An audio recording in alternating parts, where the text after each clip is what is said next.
semuanya, welcome to Universitas Pokang. Dan keep moving and don't look back. Nah, jalan terus, jangan balik belakang. Nah, pertama-tama saya akan perkenalkan diri saya dulu. Nama saya Wina, berasal dari Batam, Indonesia. Pendidikan terakhir saya adalah SMA Bajawira. Sekarang di kampus Pokang Universitas dan mengambil jurusan komunikasi. Dan sekarang sudah semester ke-7. Nah, ini kalau misalnya ada info yang nggak jelas, kalau mau kontak saya, di sini ada WA, Line, Facebook, dan Instagram. Departemen komunikasi, apa aja yang kalian bisa pelajari di sana, dan pasti banyak orang yang pikir departemen komunikasi ini ya nanti pasti jadi pembawa berita aja kan. Ya, enggak sih, enggak juga. Ya, walaupun ada pembawa berita, tapi masih bisa kerjaan lain seperti menjadi fotografer, lalu seperti menjadi director, lalu aktor juga bisa. Habis itu pembuat musik juga bisa. Jadi banyak kali pekerjaan bisa kalian kerja dalam mengambil departemen komunikasi ini. Departemen komunikasi ini kami dibagi menjadi 3, yaitu pertama perikanan. Nah, perikanan ini kami diajarin itu bagaimana cara mencampuri beberapa warna, lalu atau enggak bagaimana mengedit video, sama juga itu bagaimana mengambil foto yang benar. Yang mencampur warna itu ya kan membuat iklan. Nah, gimana gitu loh membuat supaya pelangganmu suka atau gimana, betul kan? Nah, kalau buat edit video ya udah, kalau misalnya buat vlog gitu, kasih edit-edit. Nah, yang saya tadi bilang juga, bidang perikanan ini, di kalian juga bisa di fotografer.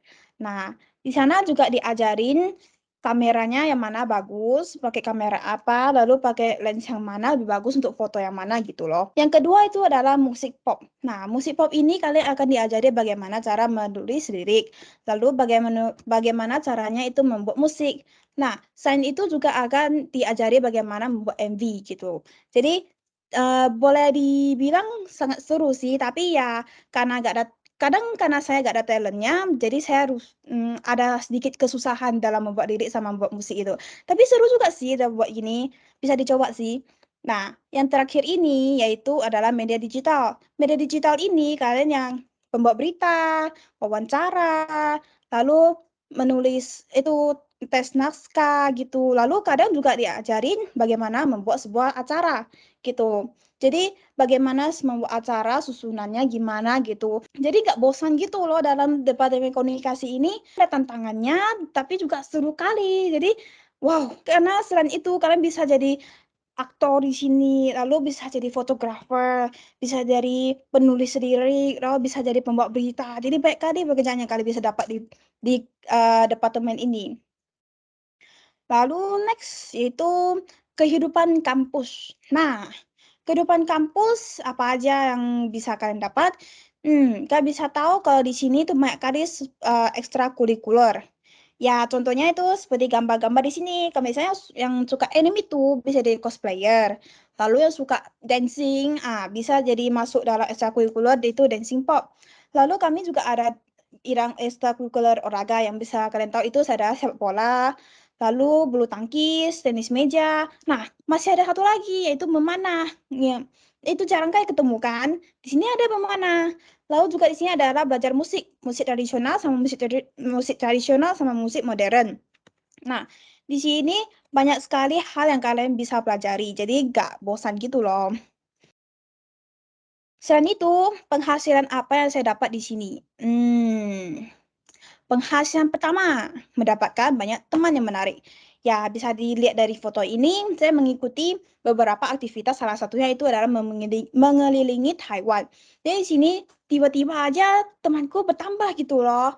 Karena ya kita kan satu tim gitu kan. Jadi kita pergi ke satu tempat sama-sama. Lalu kalau misalnya gak bisa, kalau misalnya capek gimana, mereka akan saling saling support gitu.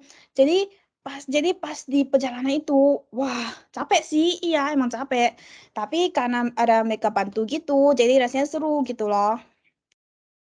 Lalu selain itu jadi mandiri. Nah, bisa ditahu karena kan sendirian jauh dari keluarga, jauh dari rumah, pasti ya tiba-tiba jadi mandiri aja, semua jadi harus sendiri gitu, jadi strong, jadi kuat gitu. Jadinya jadinya itu, jadi saya pikir itu kalau belajar di luar negeri ini bisa aja membuat sendiri bisa bertambah lebih dewasa gitu loh pemikirannya itu.